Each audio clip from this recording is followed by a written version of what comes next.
About yourself. ये biotech MSc final year का MSc BL 204 code का फर्स्ट यूनिट का है ये, जिसमें मैंने स्कोप ऑफ बायोटेक्नोलॉजी के बारे में मैं आपको बताया। स्कोप ऑफ बायोटेक्नोलॉजी में इससे पहले मैंने अभी कराया था 1988 तक जीएमओ अप्रूव यानी कि human genome mapping project start हुआ था 1988 में। Then in 1989 plant genome mapping project cereals and arabidopsis के लिए स्टार्ट हुआ, जिसमें 2000 plant genome mapping project for rice and arabidopsis complete हुआ।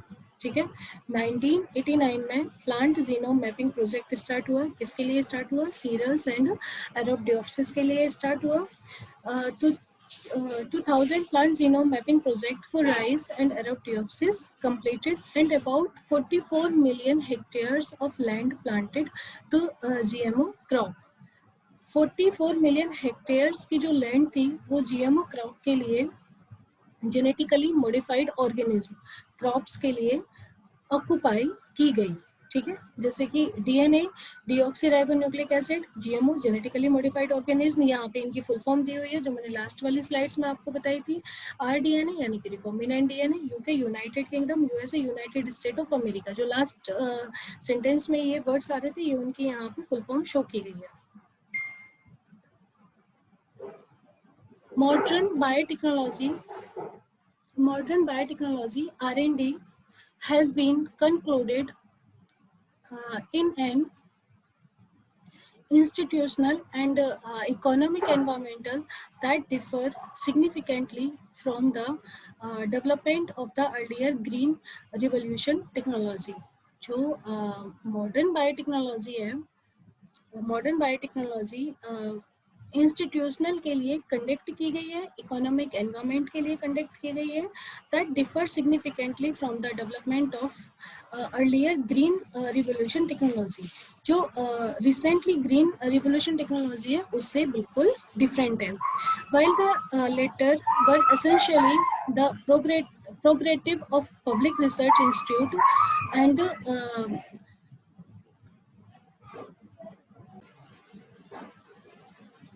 while the latter were essentially the prerogative of public research institutions and philanthropic foundations, the application of modern biotechnology to agriculture is essentially a competitive commercial endeavor in which powerful private sectors interest compete, जहाँ पे जो private sectors होते हैं उनके बीच में competitions यहाँ पे आया हुआ है।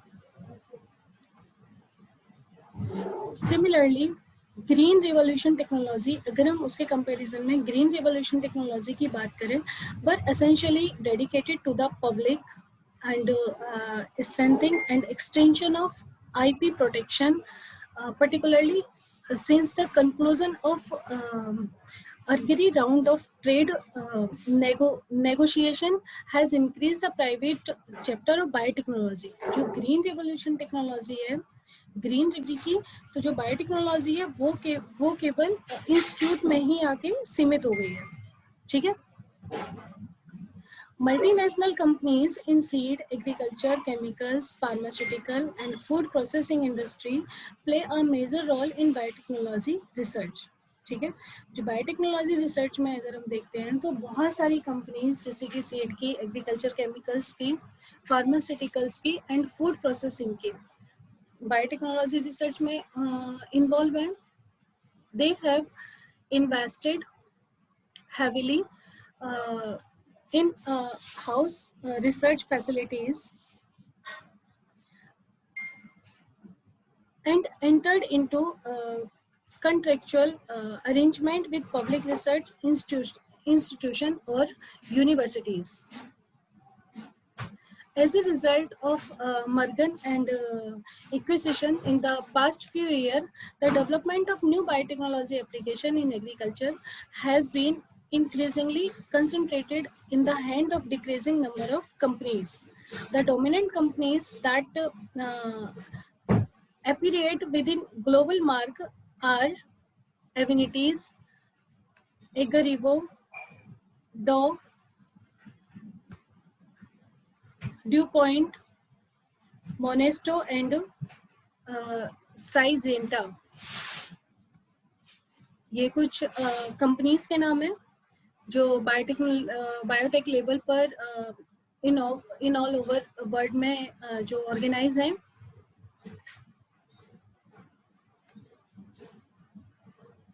Biotechnology has been concentrated in the limited number of industrial countries within the United States, in the lead in financially and human resources.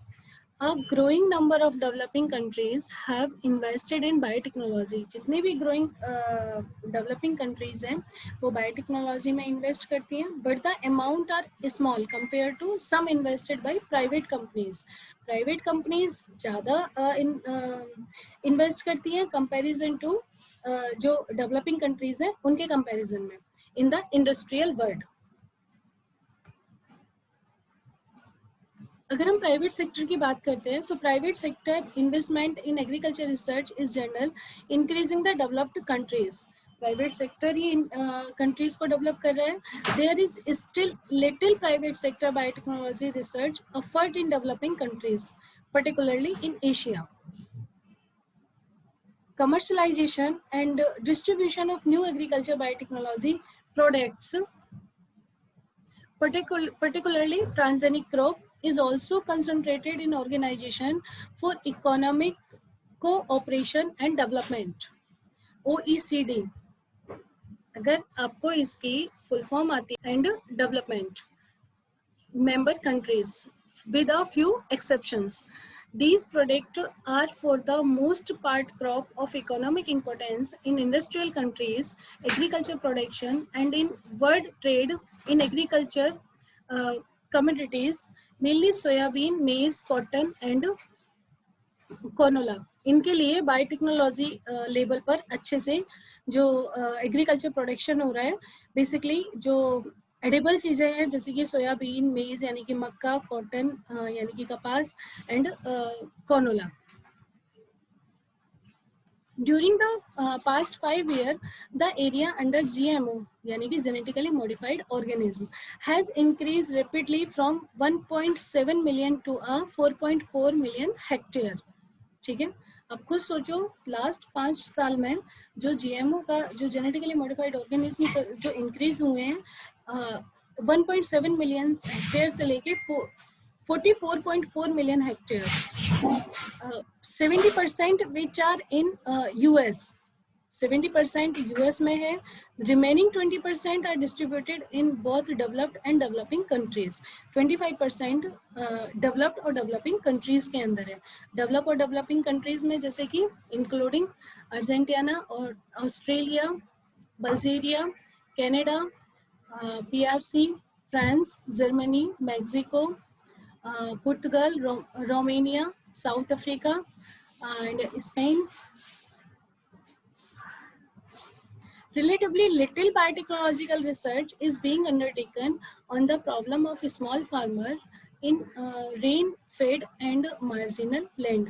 Neither is there much interest in Asia basic food crop like rice, tropical maize, wheat, sorghum, millet, banana, cassava, groundnut, oilseed, potato, sweet potato, and soyabean. ठीक है, इनके बारे में अभी जो little biotechnological research अभी start हुई है, बट फिर भी काफ़ी हद तक बहुत सारी जो क्रॉप्स हैं वो एडिबल क्रॉप्स हैं. बहुत हद तक एक ब्रीडर सीड इनका तैयार हो चुका है. जो आज की डेट में पहले हम राइस खाते थे उसमें न्यूट्रिएंट लेवल कम होता था, लेकिन अब आज की डेट में अगर हम खाते हैं तो न्यूट्रिएंट लेवल भी उसमें हाई होता है. Those are considered often crop because of the private sector's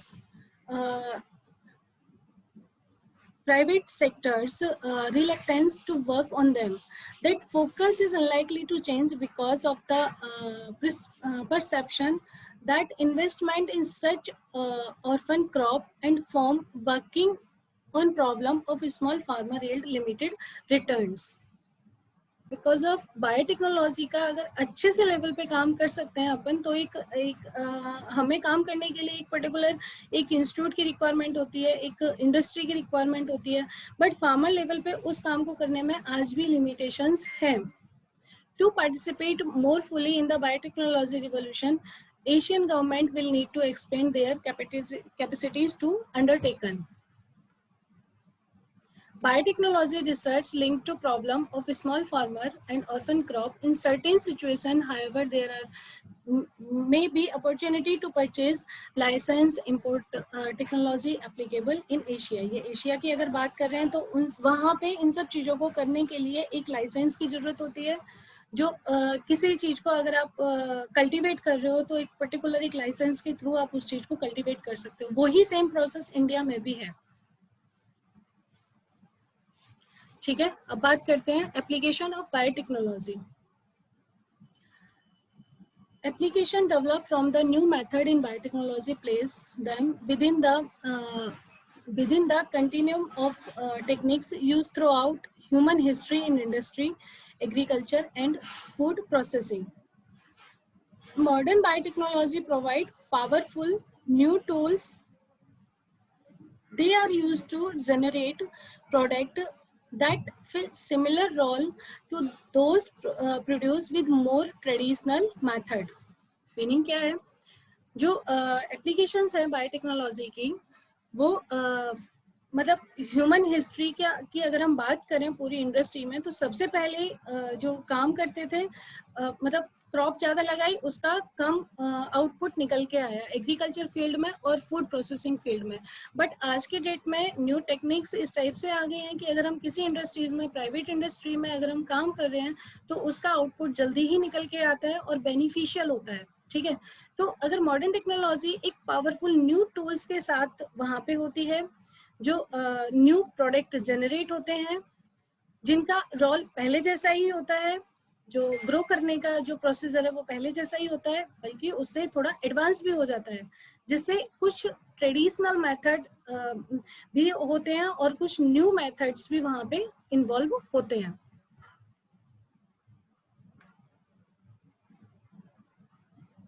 Modern molecular genetics for genetics mapping and MAS has aid to more precise and rapid development of new strain, improved crops, livestock, fish and trees. अगर biotechnology की मैं बात करूं तो इसमें recombinant biotechnology है और फर्मेंटेशंस का भी है, और भी बहुत सारी टेक्निक्स के थ्रू, मॉलिक्यूलर टेक्निक्स के थ्रू हम न्यू जेनेटिक्स लेवल पर, जेनेटिक्स एंड मॉलिक्यूलर लेवल पे भी मैपिंग, जीन मैपिंग के थ्रू, फिजिकल मैपिंग के थ्रू हम न्यू वेराइटीज को डेवलप कर सकते हैं.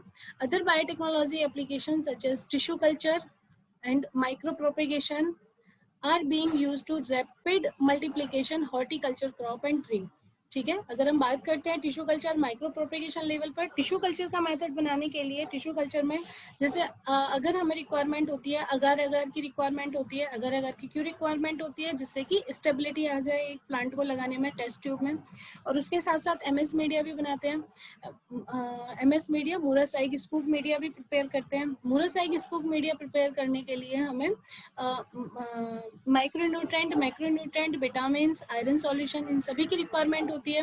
अभी नेक्स्ट क्लास में टिश्यू कल्चर पढ़ेंगे तो वहाँ पे आपको ये सारे कंपोनेंट्स आपको मिलेंगे, कितने कितने कितना अमाउंट मिक्स करते हैं, जिससे कि क्या होता है, रैपिड मल्टीप्लिकेशंस होता है. साथ में हार्मोन्स भी ऐड करते हैं, जैसे कि जीए का, अगर जीए हार्मोन, जिब्रालिक एसिड अगर हम डालेंगे तो जिब्रालिक एसिड का क्या काम है, शूट को इनिशिएशन करने का. ठीक है, शूट को यानी कि स्टेम को, यानी कि जो तना होता है उसे इनिशिएट यानी कि नंबर ऑफ शूट इंक्रीज करने का या शूट को इनहांस करने का. ठीक है, अगर हम IAA डालेंगे यानी कि indole 3 acidic acid, indole 3 acidic acid क्या काम करता है, रूट को इनिशिएट करने का काम करता है. अगर आपसे ये पूछा जाए कि नेचुरल हार्मोन्स और सिंथेटिक हार्मोन्स कौन कौन से होते हैं, तो नेचुरल हार्मोन में जैसे कि auxin, auxin is a natural hormone, but auxin के अंदर जैसे कि IAA indole 3 acidic acid, IBA indole 3 butyric acid, NAA naphthalene acidic acid, ये होते हैं सिंथेटिक हार्मोन. जो सिंथेटिक हार्मोन मीन्स जो बाय ह्यूमन मेड होते हैं वो होते हैं synthetic hormone. जिब्रालिक acid natural hormone है, ठीक है। तो इन सभी का यूज जो होता है पर्टिकुलर एक फंक्शन के लिए यूज होता है। जैसे कि अगर मैं बात करती हूँ साइटोकाइनिन, साइटोकाइनिन में काइनेटिन और 6 बेंजाइल अमीनोप्यूरिन, दो हार्मोन्स आ गए।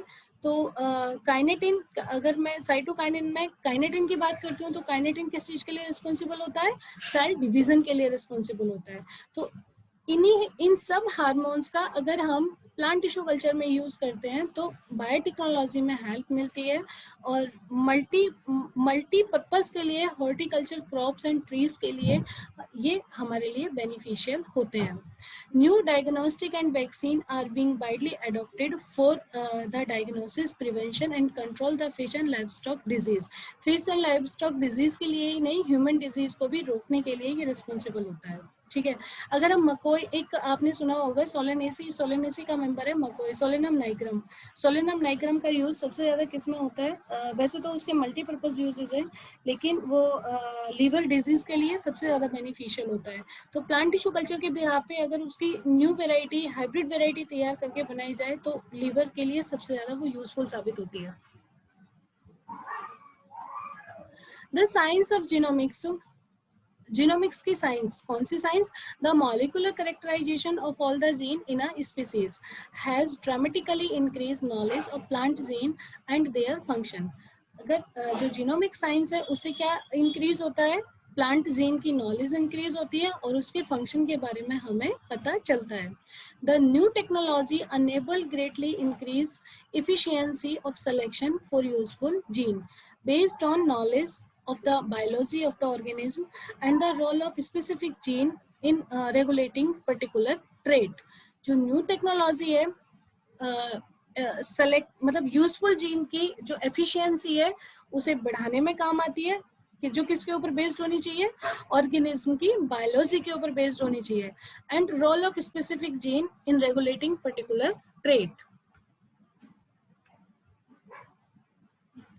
The techniques may be used for more efficient section in conventional breeding program. They may also be used for identification of gene suitable for gene in a development of transgenic crop.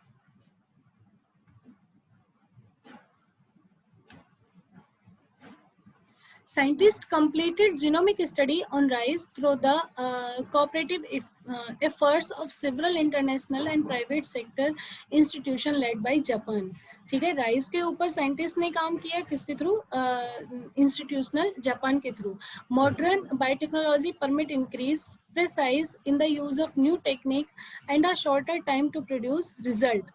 For example, plant breeder and molecular biologist can collaborate to transfer to the highly developed crop variety one or two specific gene to impart a new character such as a specific kind of pest resistance।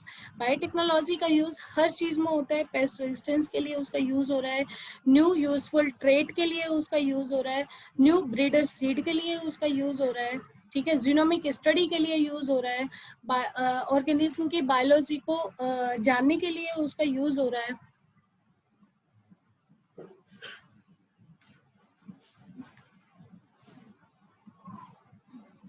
New technology of modern biotechnology accelerate plant animal breeding।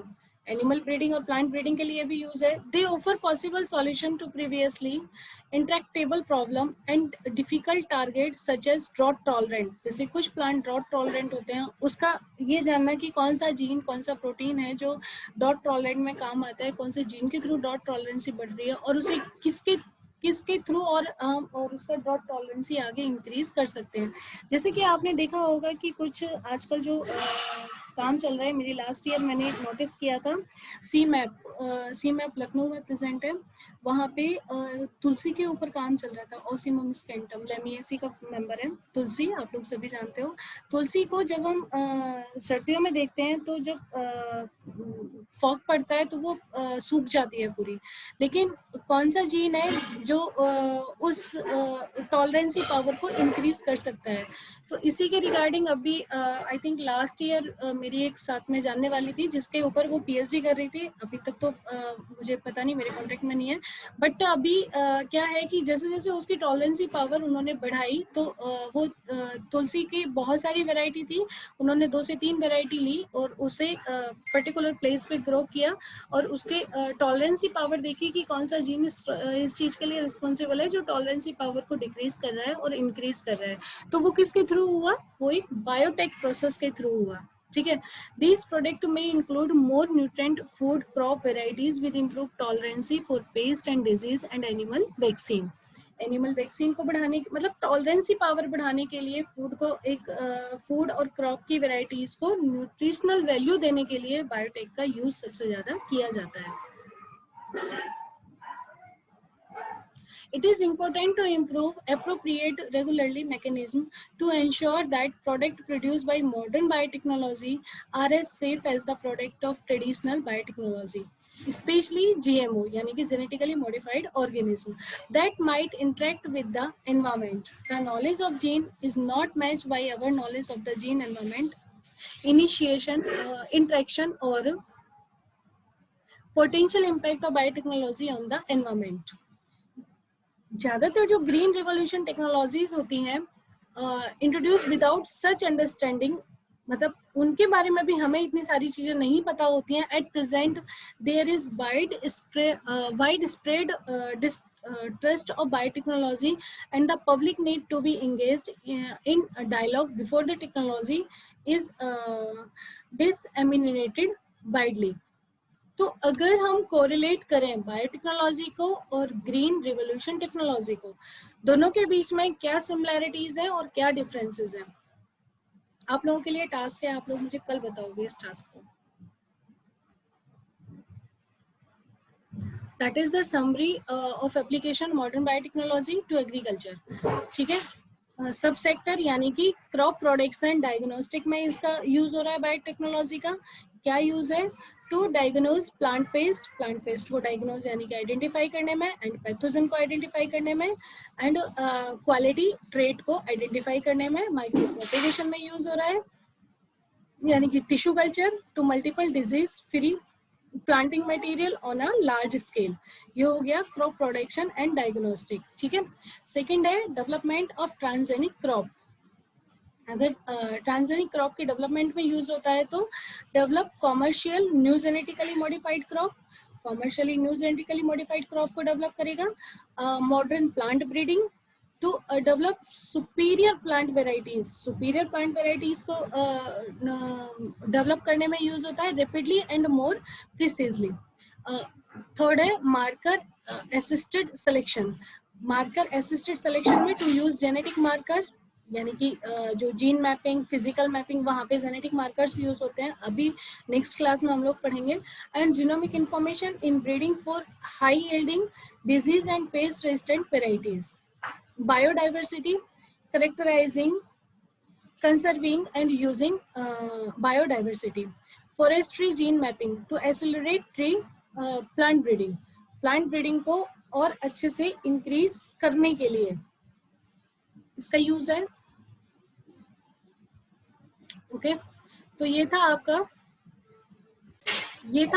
Application of biotechnology.